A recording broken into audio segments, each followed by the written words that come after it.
He's going to try to do that.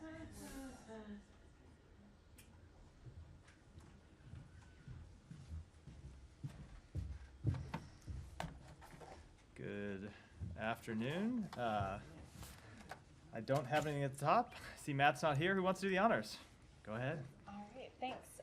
China's foreign ministry said that Hamas and Fatah agreed to end their divisions and form an interim national unity government during negotiations in China that ended today. What's your take on this agreement? So we have not yet reviewed the text of the so-called Beijing Declaration. Of course, we will do that. But as we have made clear for months, Hamas is a terrorist organization, something that we obviously made clear before October 7th. But when it comes to governance of Gaza at the end of the conflict, there can't be a role for a terrorist organization. Hamas has long been a terrorist organization. They have the blood of innocent civilians, both Israeli and Palestinian, on their hands. And so when you look at the post-conflict governance of Gaza, we do see, as we have made clear, we want to see the Palestinian Authority governing a unified Gaza and the West Bank, but no, we do not support a role for Hamas. Blinken is set to speak with Wang Yi in Laos. Will he raise this, and what's your evaluation of China's role in these talks? Is it helpful in trying to reach a ceasefire deal? So I don't have any, as I said, I don't want to pass judgment on this declaration that came out today beyond what I just said, because we haven't reviewed the full text. I want us to be able to look at it and give a more thoughtful response, which of course we will do. But when it comes to China's role, I think, as you know, the Secretary has talked to Wang Yi a number of times about playing a constructive role in Middle East diplomacy since the outbreak of the conflict. He called Wang Yi from Saudi Arabia on our very first trip to the Middle East just a week after October 7th, and he's spoke to him on the phone a number of times and spoke to him when we've had the occasion to travel to China and when Wang Yi has had the occasion to travel here.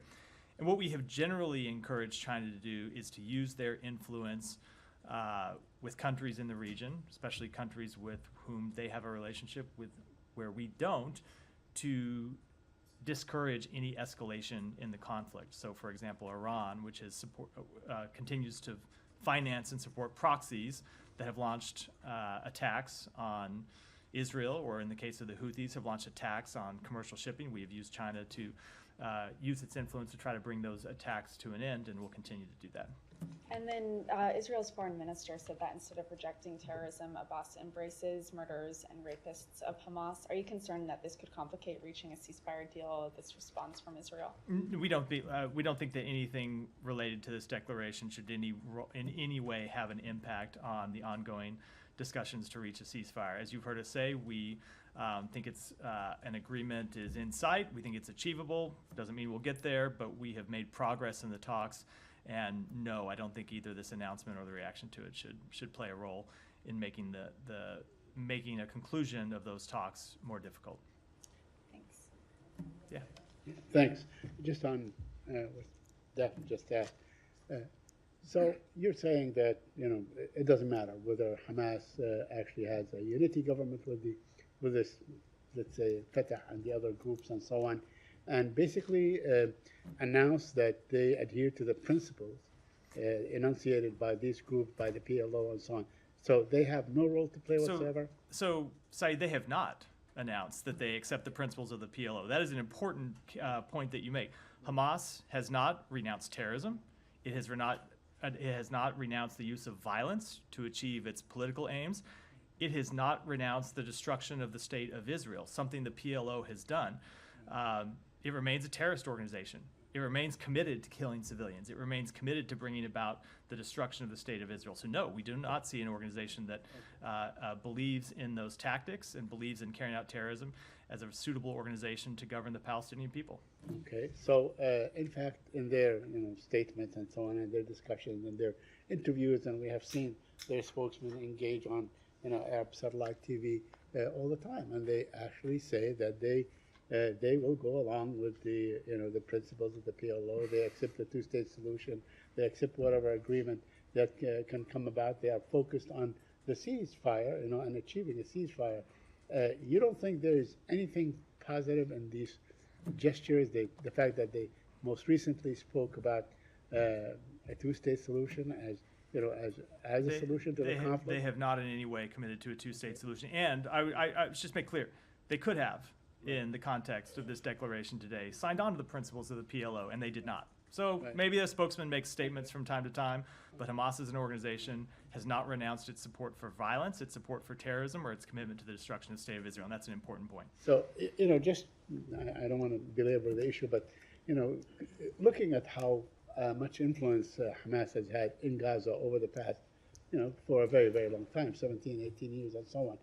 And do you see a situation where they actually can be, completely taken out, or, can be decapitated, as the Israelis, just to use the Israeli term and so on, from the political scene? I mean, they have, they are embedded in the society itself. So a few things about that.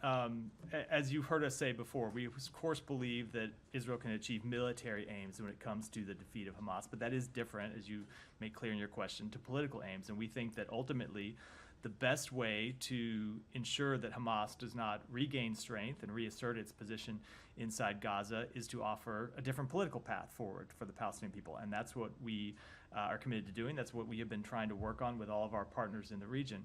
But I do think that there's another point that deserves to be made here, Saeed, which is the Palestinian people in Gaza ought to have a say in this as well.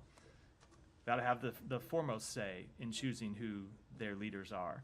And I obviously can't speak for the Palestinian people, but if you look at the death and destruction that Hamas's decision to launch the attacks of October 7th has brought on Gaza,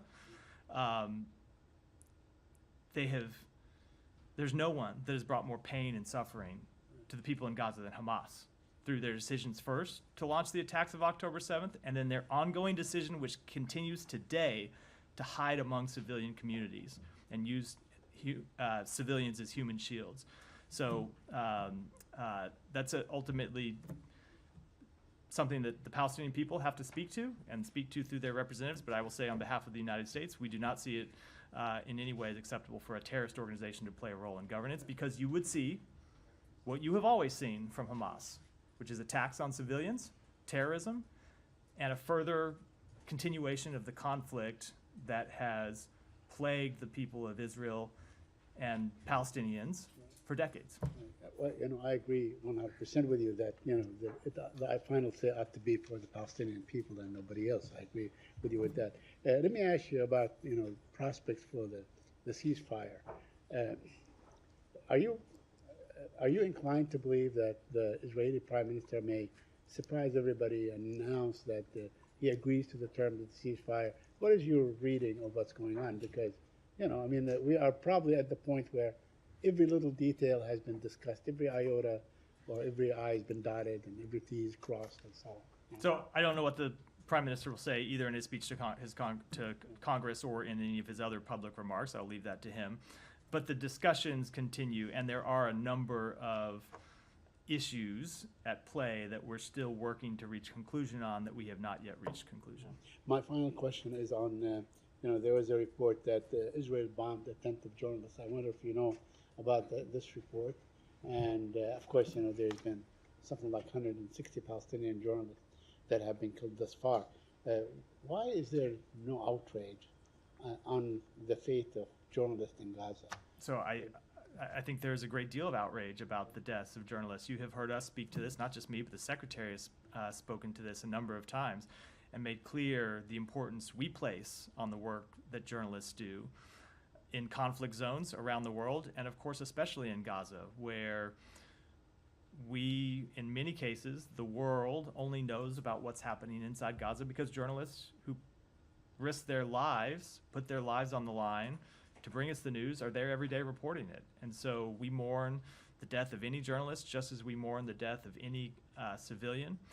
And it is why, again, we are working so hard to try to reach a ceasefire. It's why the president has put his own political muscle behind this. It's why the secretary has worked on it. It's why others in the administration have worked on it, because we believe ultimately the only way to stop the suffering of civilians, all civilians in Gaza, journalists, others who, other aid workers, others who do important work, as well as just people trying to go about their lives. The only way to alleviate that suffering in the daily death tolls to reach a ceasefire.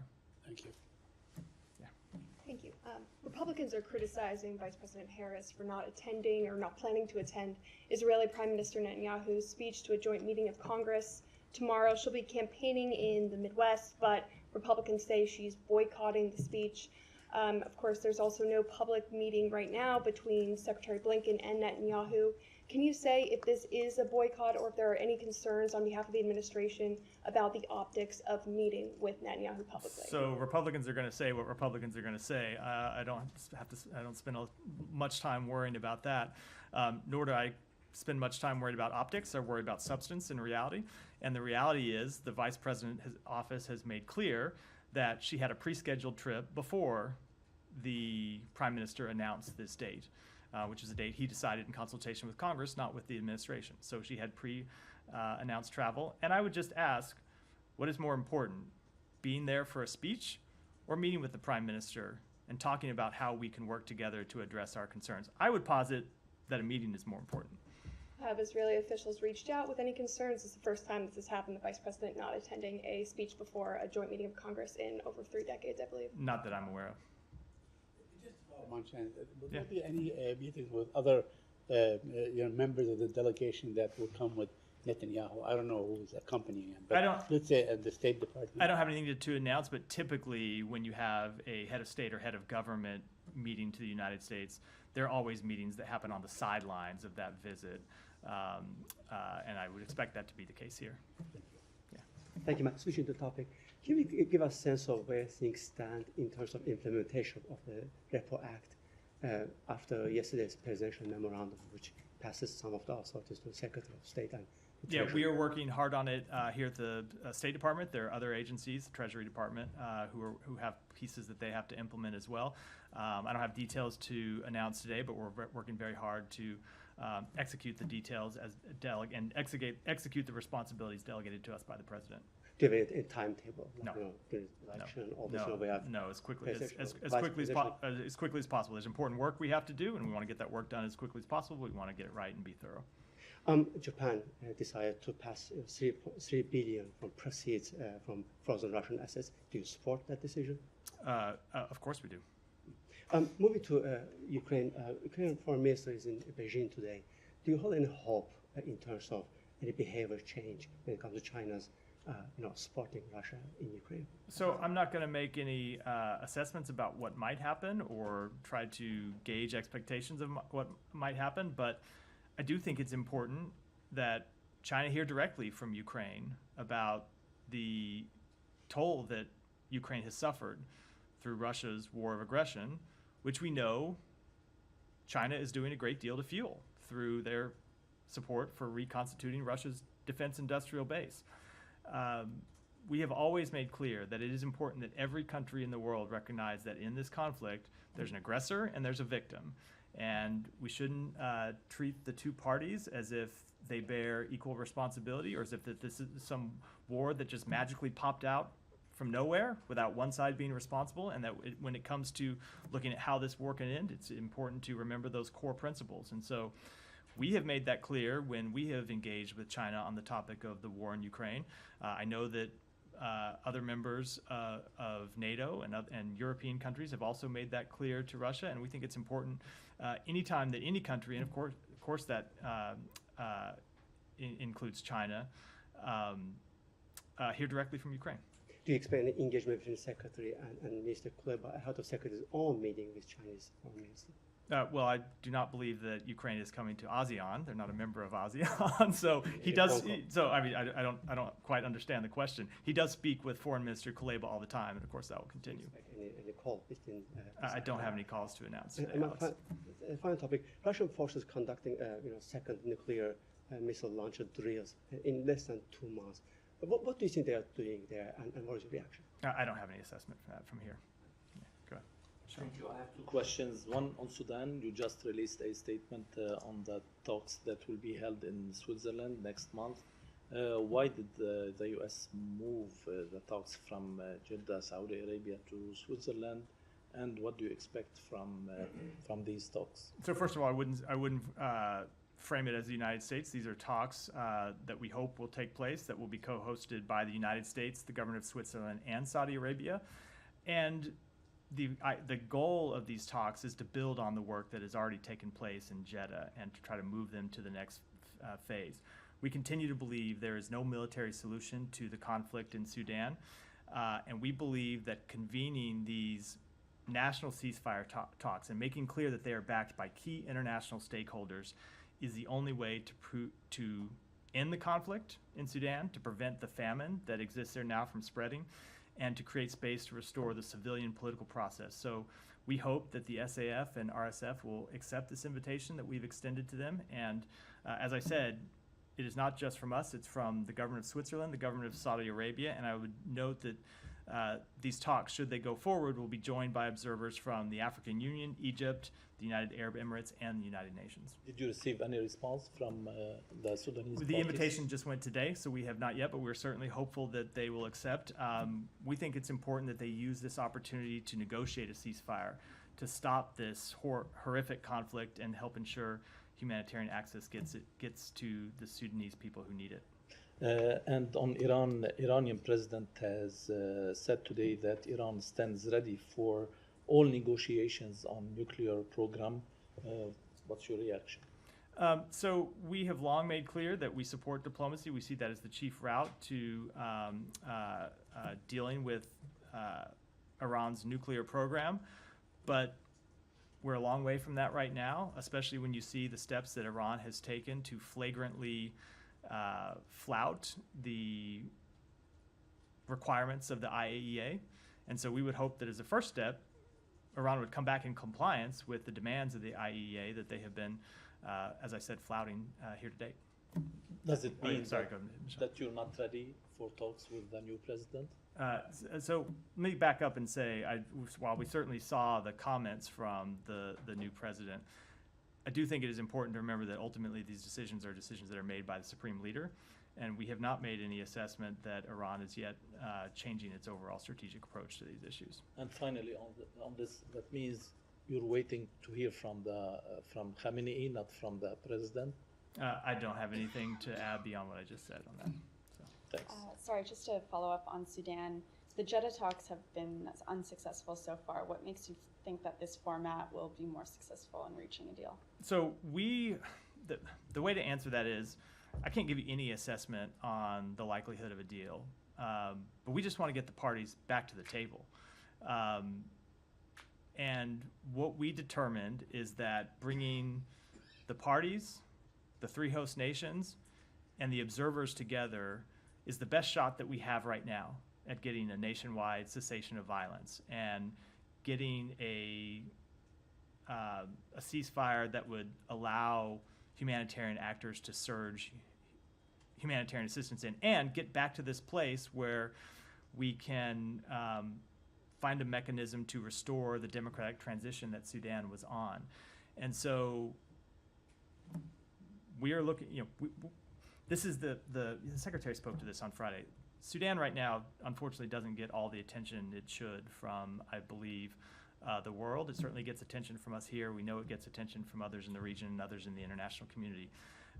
But there is a horrific human tragedy taking place there right now.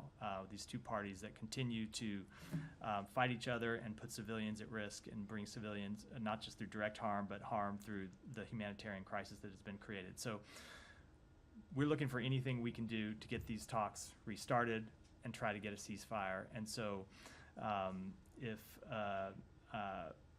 we can bring the weight of the United States to bear, and our partner nations, Switzerland and Saudi Arabia, can do so as well, we think it's important to do that.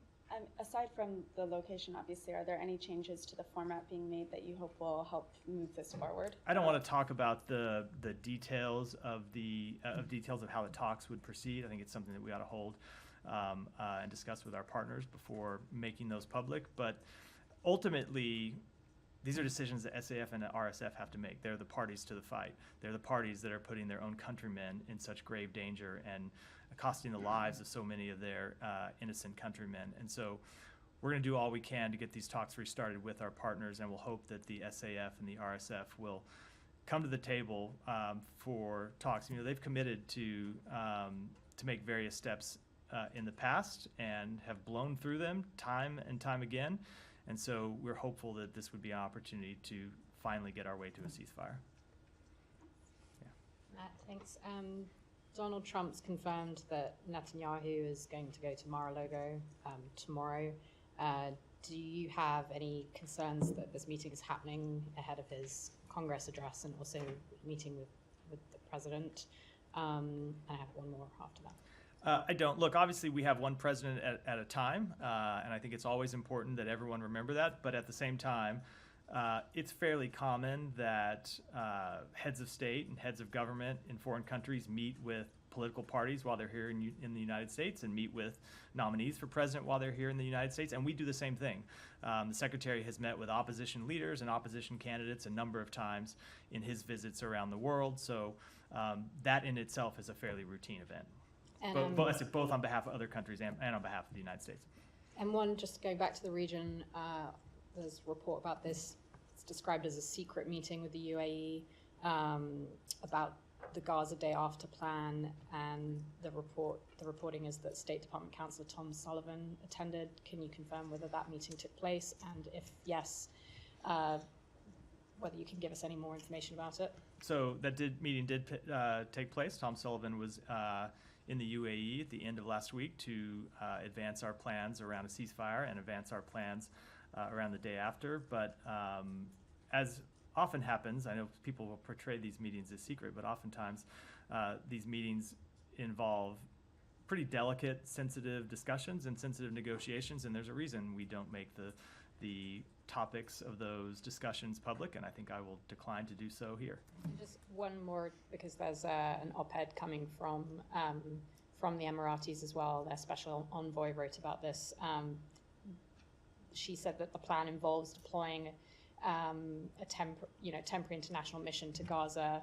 Can you comment at all on whether that's accurate? Or no, I have not read the op-ed that you're referring to. Obviously, we have been in discussions with our partners about what security inside Gaza would look like, both during a ceasefire and at the end of the conflict, but I don't want to comment on the particulars of those discussions from here.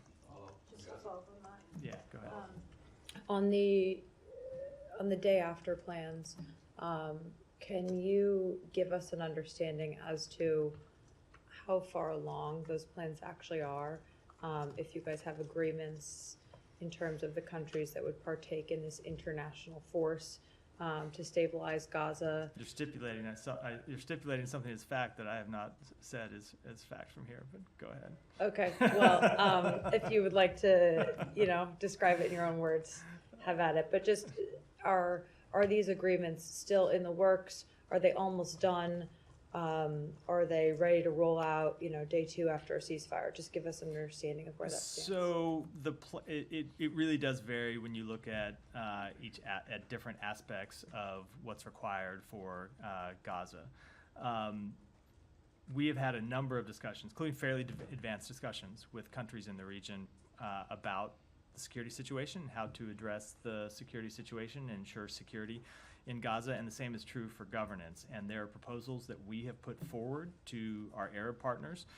There are proposals that they have put forward to us, and we have been working through various differences. And and when I say it's not the case that every country in the region is signed up to the same plan either, right? People have different views about what the best way would be to accomplish this, and people have different political imperatives that they need to be responsive to. So we are working through that. It has been a high priority. Barbara Leaf was in the region last week, meeting with foreign ministers and other leaders. As I said, as I noted, Tom Sullivan was there on Friday. Secretary has had a number of phone calls over the past couple of weeks to talk about these plans.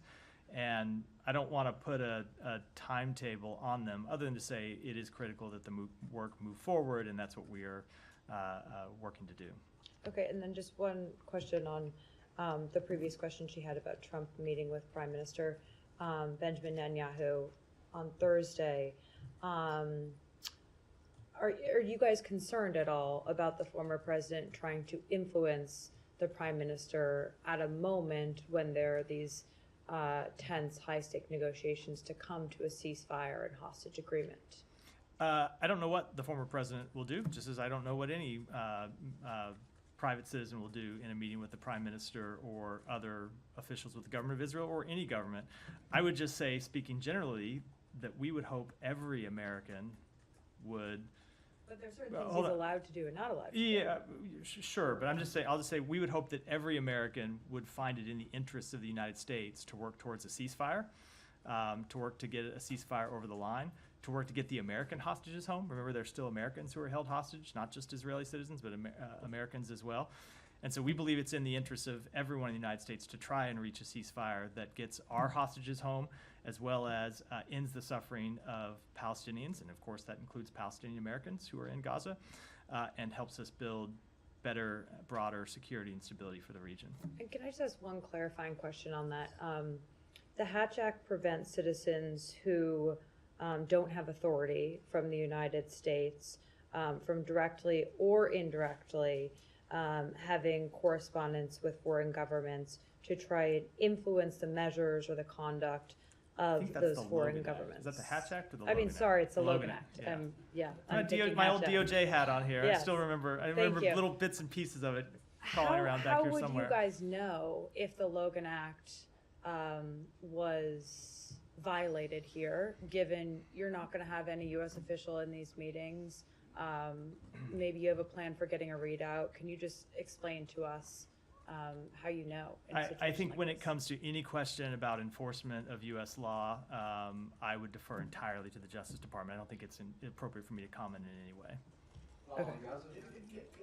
Yeah, I'll come to you next, but go ahead, Saeed. Yeah, very quickly. I mean, we have witnessed before, and I'm old enough to remember the Reagan campaign, and they actually did influence the hostage negotiations and so on, and they delayed it. I mean, there are examples in history where actually this happened, where, certain contenders do not believe that we have one president at a time. I think it's a situation that is probably, kind of critical and for you guys to deal with. Look, I'm not going to speak to a meeting between the former president and the prime minister, but as I said, we would hope that no American citizen of any party would do anything to jeopardize the work to bring home American hostages who have now been held in captivity for over 9 months. Go ahead. Thank you. On the topic of presidents, with President Biden being done in 6 months, does the administration, thereby extension, the State Department, Antony Blinken, are they at risk of losing any leverage of ending the war in Gaza or in freeing the hostages? So the president is the president and brings in his conversations the full weight and authority and credibility and influence of the United States. And that has not changed, and that is not going to change as long as he's president, and the same goes for the Secretary of State. And so when we have conversations with foreign governments, we always make clear our position and the things that we are willing to do to stand by our position, and that will be the case. If I may, if you'll indulge me, please, on Nicaragua, I know it's totally separate, but can I? Yeah. Okay, thank you. Religious freedom in Nicaragua, a couple questions. USCIRF, I'm sure you're familiar with it, the U.S. Commission on International Religious Freedom. They say religious freedom conditions in Nicaragua are getting worse, deteriorating. In fact, USCIRF is holding a virtual hearing tomorrow to discuss the situation in Nicaragua, religious freedom. First question, will the State Department be in attendance at that virtual meeting? I don't know the answer to that. I'm happy to check and get back to you. 2, USCIRF said recently, quote, Nicaragua's government continues to repress the Catholic Church for its human rights advocacy by arbitrarily arresting, imprisoning, and exiling clergy and lay people and shuttering and seizing the property of Catholic charitable and educational organizations. In fact, just recently Ortega shut down Radio Maria, Nicaragua. That all said, what more can the U.S. do right now, this moment, to help those in Nicaragua being persecuted for their faith? So you have seen us on a number of occasions speak out about the persecution of religious figures in Nicaragua and call for the release of religious figures, and we will continue to do that. Have you seen it? Is Ortega listening? I will say that it's not just something that we speak out on, but that we work with our partners in the region to accomplish. It is a high priority for us, the exercise of freedom of religion, both in Nicaragua and all around the world. Thank you. Thank you, Matt.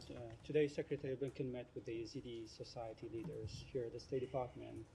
And the Yazidi communities since 10 years ago when they faced the genocide, they never been so vulnerable as they are now. Unable to go back to their homes, and also they are living in a dire situation in IDP camps in the Kurdistan region. The so-called Shingal Agreement has not and no longer been implemented. What's the U.S. firm position on the Yazidi situation in the region and also the Shingal Agreement? Do you still have the faith in that agreement? So we do believe that the Sinjar Agreement was an important start for supporting those targeted in the 2014 genocide committed by ISIS. But as you note, the agreement has not yet been fully implemented, which must be done in partnership with local communities, including the Yazidis. We continue to encourage the government of Iraq and the Kurdistan regional government to implement the tenets of the Sinjar Agreement, including security, governance, and reconstruction in Sinjar.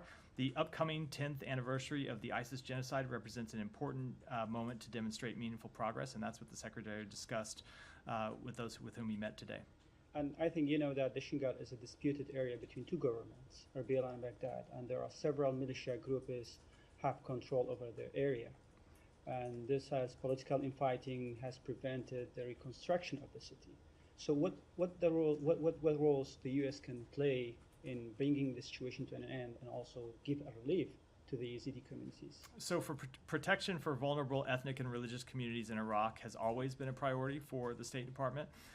Since 2018, the United States has provided over $500 million in assistance to religious and ethnic minority communities that were targeted for genocide. We provide a significant amount of U.S. humanitarian assistance on the basis of need, regardless of ethnic or religious affiliation, in addition.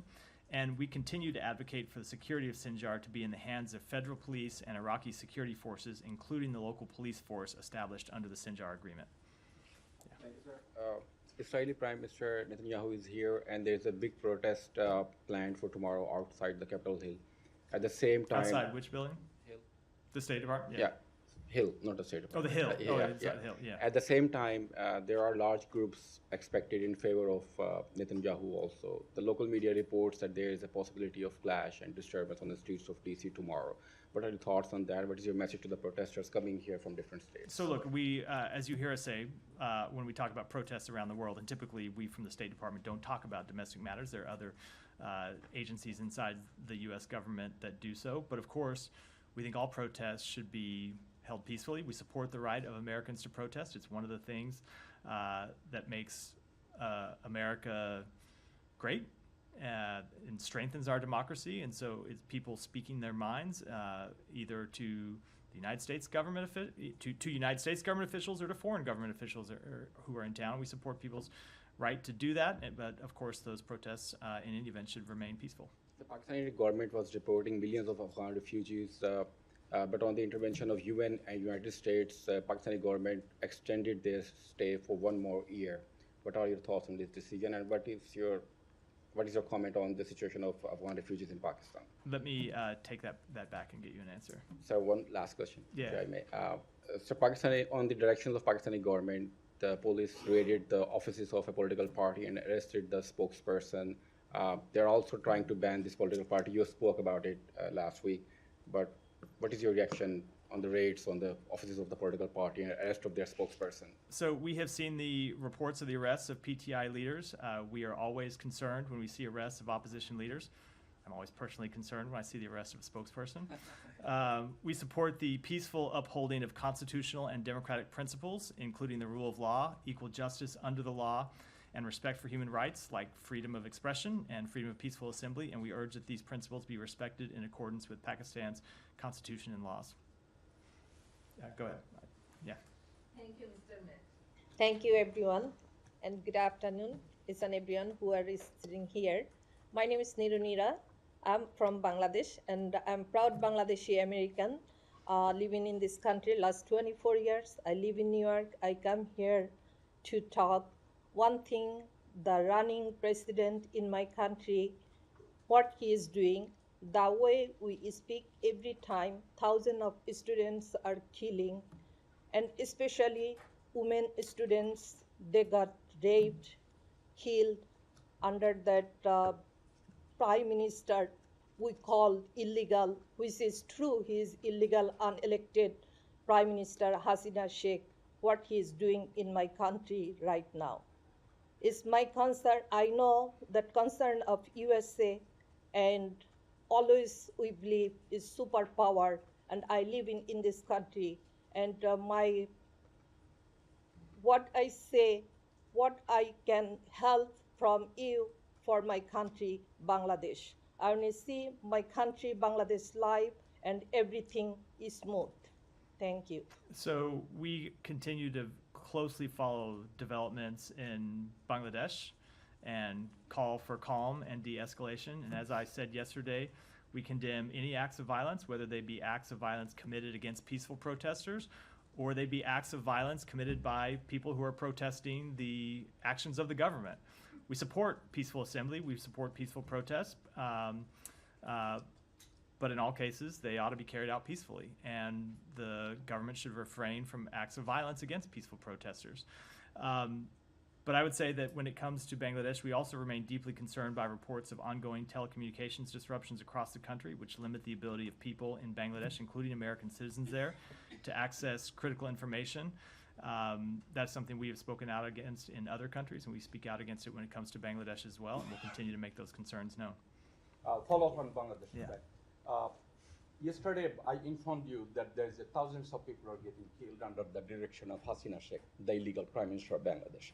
Last night, I learned the tank and vehicle with the logo of United Nations are being used, and they're firing from those UN carrying logo vehicle and killing innocent students. Also, there's a helicopter on the sky, they're also killing innocent civilians. It's like country is going into a civil war, number one. And number two, some public figure named Nurul Haq, the president of Gano Adhikar Porishad, and there is another leader, Tarek Rahman, then another leader, Junaid Saki, then another leader, Abu Adnan Toha.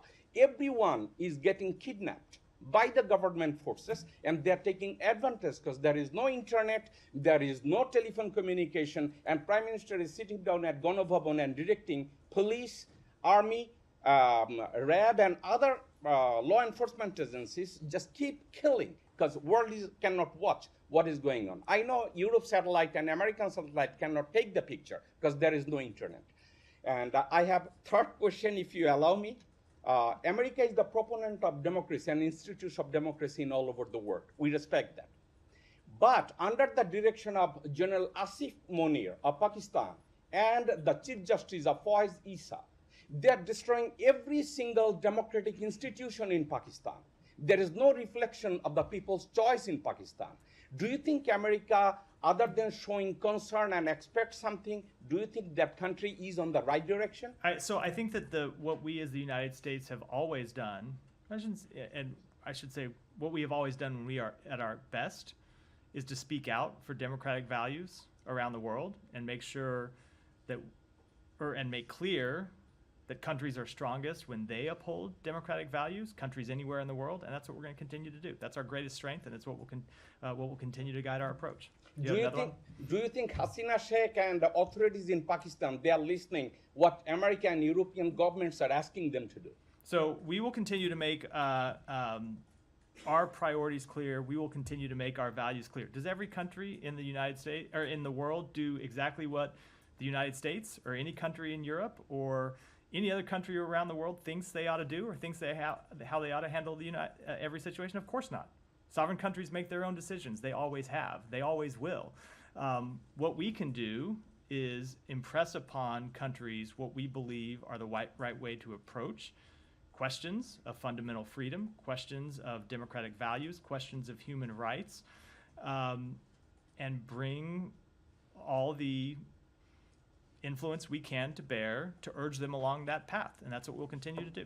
Would you like to make a comment that they're using United Nations logo on a Humvees and tank, and they're firing from that vehicle into the civilian, and thousands of people are getting killed? Why they're using United Nations logo? So I'm not aware of that specific report. You should address that to the United Nations, I would think, but I would say, as I have made clear, we condemn any violence against peaceful protests, protesters should be allowed to carry out their fundamental freedom of expression, their fundamental freedom of speech. And at the same time, we urge that all protests be peaceful. Thank you. Yeah. Thank you, Matthew. On a different topic, how would you describe Secretary Blinken's relationship with Vice President Harris? He has an extremely close working relationship with the Vice President. He's actually known her for more than 10 years, worked with her before. She became Vice President before he became Secretary of State.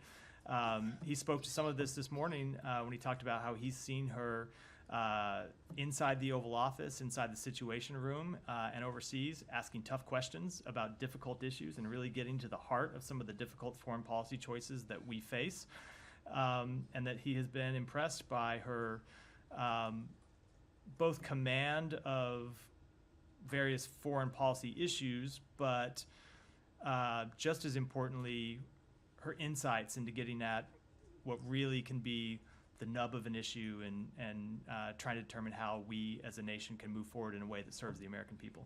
And would he be interested in continuing to serve under a potential Harris administration? You know, let's not get ahead of ourselves here. There's an election that's going to take place. I'm not going to comment on the election. I think we should take things one day at a time. Yeah. Thank you. I don't claim to be an expert on this, but there's a British musician called Charlie who has described Kamala Harris as brat. She did give an interview to the BBC saying, explaining what that term means. She said, he feels like, talking about Kamala here, feels like herself, but maybe also has a breakdown, but kind of like parties through it, is very honest, very blunt, a little bit volatile, like does dumb things, but it's brat, you're brat, that's brat. Just wondered if you had any comment on that as the possible future president, whether that affects my comment is I think I am officially aged out of participating in this conversation, and I'm trying to think of anything I could say that wouldn't make me look worse for having saying it, and I'm coming up with nothing. So I think some things are better left to a younger generation to comment on, and I'm certainly not that. Thank you so very much. I'm not sure if someone already asked about this, but it's about the US troops withdrawal from the Iraq, as number of media reports suggest that Iraqi officials, Iraqi government, they want complete withdrawal of US forces, and we have seen months before US hosted top Iraqi official regarding this. So the question is, with this intense and panic situation in Middle East, US is ready to do for this, and there is specific quantity, specific numbers US have to keep there with this withdrawal process. So I would refer you to the Department of Defense to comment on that in detail, but as we have said before, we are committed to the Higher Military Commission, which is a process that is taking place in Baghdad to determine how and when the coalition's military mission will transition. We've spoken to this before, and nothing has changed. Secondly, the Pakistani recent military spokesperson highlighted three things I asked before, and my senior colleague, Mr. Afridi, asked many times. That is regarding the digital terrorism that Pakistani military spokesperson is mentioning again and again, and that is all about all those vocals who are supporting Imran Khan and its party narrative and all that. Secondly, he highlighted the number of operations Pakistani military is doing per day in 24 hours. That is between hundreds, 60 to 80 operations he mentioned.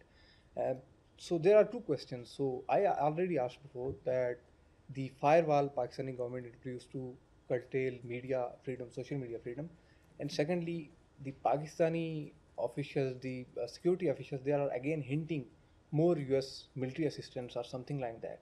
So you have anything So with respect to the first question, as I've spoken to with respect to other countries, we support media freedom in Pakistan, just as we support it around the world. And with the second, I don't have any announcements to make today. With that, I think we'll wrap for today. Thanks, everyone.